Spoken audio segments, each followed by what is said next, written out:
get started in our agenda, working through these 10 pillars of meaningful marketing, I have to depress you just a little bit. I'm going to talk a little bit about the challenges of marketing in today's media world. The fact is that marketers these days have an incredibly difficult job. And some of these numbers behind me actually represent the challenges that you face as a company or a marketer. The first one is the number 285. And the fact is that we've actually been able to count how many brands of cookies are in a typical grocery store. 285 different brands of cookies. And you have to ask yourself, how in the world do we actually make decisions with that many choices? There's a really great book called The Paradox of Choice that actually has documented that when we provide consumers with too many options, they kind of shut down. You know, they sort of just, their mind goes blank and it becomes very difficult for them to make choices. So they sort of default to their habits or they default to whatever's the most convenient to buy. You may not be a seller or a marketer of cookies, but I guarantee you in your industry, you also have way too many choices. There are too many competitors. And a lot of times your customers have just shut down.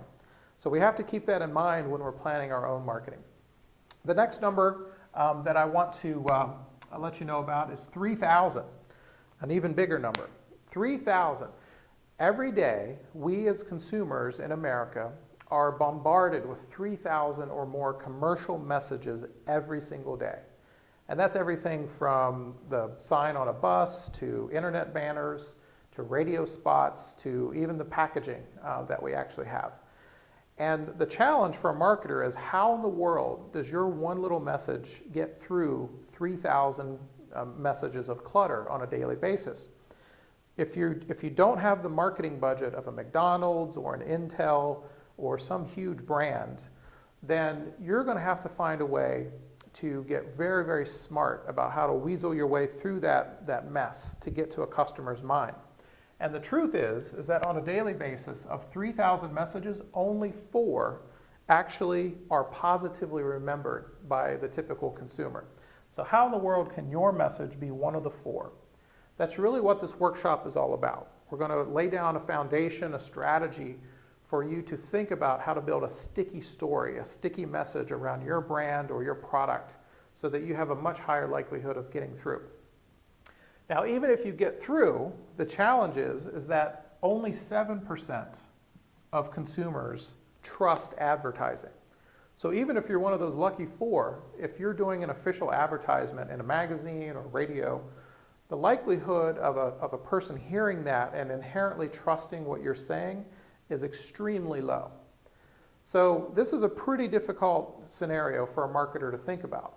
But if you put your sort of personal buying hat on, how you behave as a consumer, we start to ask ourselves, how do we make decisions? Who do we trust? And what's happened in this mess of cluttered messages and too many messages is we've sort of filtered those out and we actually trust our friends, our peers, our colleagues at a much higher rate than we even used to. With the internet, we've had the ability through social networks and just generating connections with people that we trust. Word of mouth has really become word of mouse in a lot of ways. And so the other number I want to leave you with is 50 times. This is the effectiveness, the likelihood that someone would actually influence a purchase through word of mouth if they receive information from a trusted source at the moment they're trying to make a decision. In other words, if I'm buying a new computer and someone that I really trust gives me information at the time that I'm looking for it, then the likelihood of me taking my friend's word for it is extremely high. So think about the implications of that from your marketing plan. Are you planning most of your marketing investment to try to fight through this clutter? Or are you sort of tipping it a little bit and saying, let's start first with thinking about what sort of word of mouth messages we need to build and the channels by which they would be communicated so that our marketing has a much, much higher return on investment. So this is really what we're facing. The workshop that you're about to walk through is going to help you plan for this.